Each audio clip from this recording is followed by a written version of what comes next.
Contrary to the rumors that you've heard, I was not born in a manger. I was actually born on Krypton and sent here to save the planet Earth. We cannot continue to rely only on our military in order to achieve the national security objectives that we've set. Everybody somewhere between the ages of 18 and 25 will serve 3 months of basic training. We've got to have a civilian national security force that's just as powerful, just as strong. Yes, we can. Obama's healthcare plan will include coverage of all essential medical services. Yes, we can. Obama is a cruel hoax. He works for Wall Street. He's an agent of finance capital. Where did you come up with the number $700 billion? Here's the Treasury spokeswoman's quote. It's not based on any particular data point. We just really wanted to come up with a really big number. To Democrats and Republicans who've opposed this plan, I say, step up to the plate. A few members were even told that there would be martial law in America if we voted no. Secretary Henry Paulson is no George Washington. I don't think anyone questions, Mr. Kashkari, that you're working hard. Our question is who you're working for. Obama pledged that he would resume the Security and Prosperity Partnership talks between Mexico and Canada that President Bush initiated. The old boss is starting to look a lot like the new boss. Robert Gates is going to remain on the job as Defense Secretary for at least a year. Plenty of sources knew about this meeting, told us and others that it was at Hillary Clinton's house, but clearly it wasn't. We've got to give them a stake in creating the kind of world order that I think all of us would like to see. We see you causing a depression so you can blow out the economy and consolidate it and bankrupt it. We know that you are enemies of free humanity, and we are here standing against your tyranny.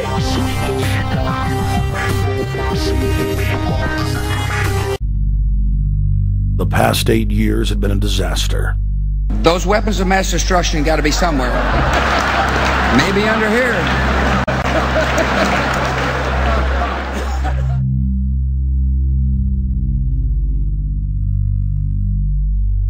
George W. Bush, who had claimed to be a conservative, had tripled the size of the federal government, shredded the Constitution, and destroyed the image of the United States worldwide. Nope, no weapons over there.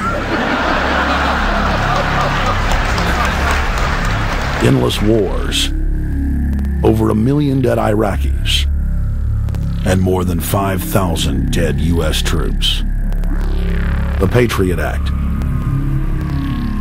warrantless domestic wiretapping and spying, the end of Posse Comitatus, the rise of the treasonous North American Union, a deepening recession sliding towards total economic collapse. These factors and other abuses had the American people in a state of panic for their future and the very existence of the United States.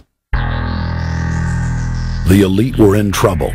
The people were beginning to see through their facade, past their front man, and to the ruling elite behind the throne. For the first time in U.S. history, both parties were universally hated. Congress had a 9% approval rating. The globalist agenda had stalled. And then, onto the scene came a man who promised change. Change we could all believe in. Barack H. Obama promised to end the war and bring our troops home fast. He pledged to uphold the Constitution and to stop the federal government from spying on the American people. Candidate Obama told American workers that he was going to get them out of NAFTA and GATT, and he's already breaking those promises. In this film, we will prove that Obama says one thing and does another, and that he works for the very same elite interests that Bush served, the very interest engineering the financial collapse and formation of a dictatorial world government. This film is not about left or right. It is nonpartisan. Our past documentary films are among some of the most damning indictments of George W. Bush and his administration that have ever been made.